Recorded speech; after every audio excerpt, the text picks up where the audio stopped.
കൊല്ലത്ത് നിന്നും മത്സ്യബന്ധനത്തിന് പോയ ബോട്ട് കപ്പലുമായി കൂട്ടിയിടിച്ചുണ്ടായ അപകടത്തിൽ കാണാതായ മത്സ്യത്തൊഴിലാളികൾക്കായി തെരച്ചിൽ തുടരുന്നു. അപകടത്തെ തുടർന്ന് 2 അന്യസംസ്ഥാന തൊഴിലാളികളെയാണ് കാണാതായത്. വിയറ്റ്നാം കപ്പലുമായി കൂട്ടിയിടിച്ചാണ് അപകടമുണ്ടായത്.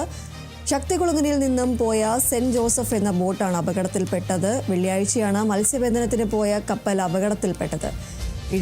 ഇടിയിൽ ബോട്ട് പൂർണ്ണമായും മുങ്ങിയിരുന്നു. ബോട്ടിൽ 11 തൊഴിലാളികളായിരുന്നു ഉണ്ടായിരുന്നത്. 9 പേരെ രക്ഷപ്പെടുത്തിയിരുന്നു. മറ്റ് 2 പേർക്കായി തെരച്ചിൽ തുടരുകയാണ്.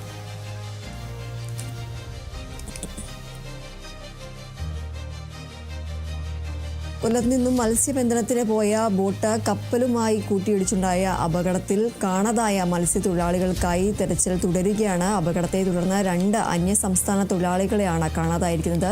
വിയറ്റ്നാം കപ്പലുമായി കൂട്ടിയിടിച്ചാണ് ഈ ഒരു അപകടം ഉണ്ടായത്. ശക്തികുളങ്ങരയിൽ നിന്നും പോയ സെന്റ് ജോസഫ് എന്ന ബോട്ടാണ് ഇത്തരത്തിൽ അപകടത്തിൽപ്പെട്ടത്.